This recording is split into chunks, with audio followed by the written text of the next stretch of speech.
Bilateral exercises that we're conducting, the largest in the world of any bilateral exercise, are a critical component to our readiness in this area. The President wants us ready. The military want to be ready, and I think these exercises ensure that we're able to deliver. I've been so impressed today by what I've seen. Great men and women working here, working their hearts out to be at the ready, and I've been thoroughly impressed with their effort and their enthusiasm. Thursday. Now, we've already been seeing North Korea pulling some diplomatic strings, inviting a senior UN official to the country's capital for talks. He's been there for the past few days. Jeffrey Feltman, who is the UN's Under-Secretary General for Political Affairs, met with the regime's Foreign Minister Ri Yong-ho on Thursday, although details on their meeting have yet to be revealed. North Korea's state-run media did reveal, though, that the visiting envoy discussed UN assistance and operations in the country, along with other matters of mutual concern. And with the UN envoy wrapping up his four-day trip today, focus is on whether or not Kim Jong-un will continue to avoid meeting with high-profile visitors. It wouldn't be too much of a surprise if Feltman returns without bumping into Kim, as the North Korean leader has shunned the Chinese president's special envoy. He did that last month. Good morning. Well, yes, North Korea is raising its objections to those ongoing US and South Korean military exercises. The government in Pyongyang has upped its rhetoric, saying that war on the Korean peninsula may be inevitable. Now, these comments come after a US supersonic bomber flew over South Korea yesterday in a show of force as part of that large week-long military exercise.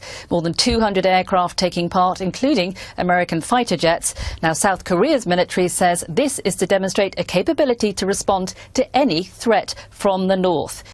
A colossal Seoul-Washington combined Air Force drills wrapped up on Friday. During the 5-day span, the allies went through various wartime scenarios, including targeting North Korea's key nuclear and missile facilities. Kim Hyun-bin helps paint a clearer picture of the scale and effectiveness of the Vigilant Ace exercise. Seoul and Washington have been conducting a massive air combat drill known as Vigilant Ace. The 5-day exercise is the largest ever combined Air Force drill between the two allies, involving 230 warplanes and around 12,000 personnel. 24 U.S. stealth fighter jets took part in the drills, 6 of them F-22s, 6 of them F-35As, as well as a dozen F-35Bs, marking the first time the highly advanced jets have cruised the skies of Korea at the same time. North Korean leader Kim Jong-un is said to be the most afraid of stealth fighters, as they can easily get past the regime's air defenses undetected. Other U.S. assets include 2 B-1B bombers and 6 Growler electronic warfare jets, as well as dozens of F-15s and F-16s. South Korea has deployed 90 fighter jets, including its F-15 and F-A-50 fighters. The U.S. also flew 2 B-1B supersonic bombers over Korea for 2 consecutive days on Wednesday and Thursday, carrying out bombing drills over the Yellow Sea near North Korea and China. It is unusual for the U.S. to send the bombers, stationed in Guam, for 2 days in a row.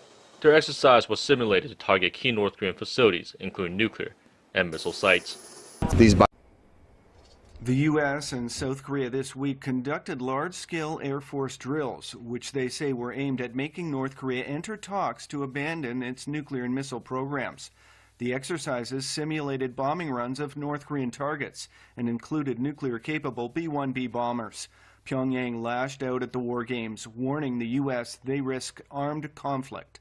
The large-scale nuclear war exercises by the U.S. continuously create a volatile situation on the Korean peninsula. The series of violent war remarks by high-level U.S. politicians in such a situation make the outbreak of war on the Korean peninsula believed to be an established fact. The question now is when war will break out.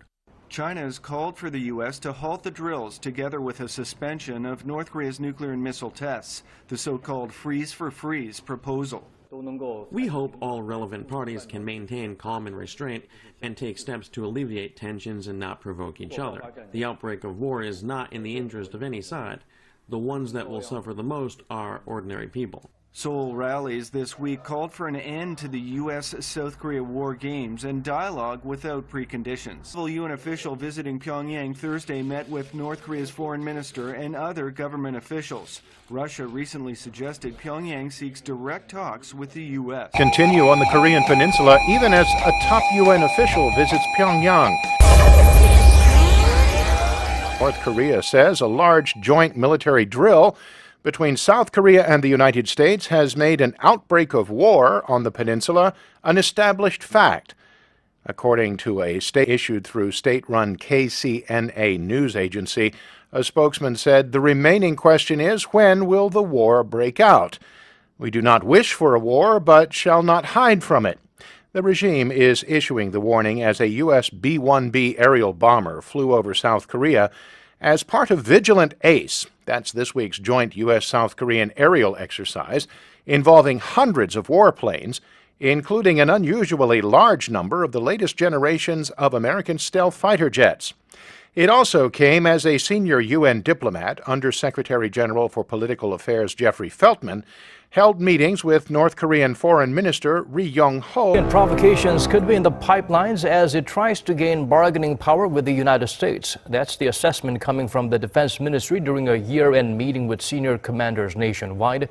Defense Chief Song Young-moo pointed out Pyongyang regards its weapons programs as a means of survival. He also highlighted the possibility of tactical provocations by the regime, such as trespassing the northern limit line, the de facto maritime border between the two Koreas, meaning artillery attacks or cyber terrorism to disrupt international events cannot be counted out. The minister promised Seoul's military will be fully prepared for any circumstances as it readies to host next year's Winter Games. Tufts University Korean Studies Assistant Professor Sung-Yoon Lee told VOA that despite the heightened tensions, the North Korean rhetoric is typical bluster.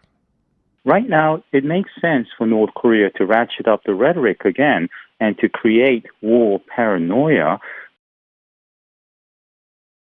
because you have, right now as we speak, a high-ranking UN official visiting North Korea, which is a rare occasion. The Undersecretary General for Political Affairs, number 2 man at the UN, is in North Korea. The last time such a person of such position was in Pyongyang was back in February 2010. What that means is North Korea has a prime opportunity to convey through the UN official to the U.S. and to the world that North Korea is ready to go to war tonight. Why?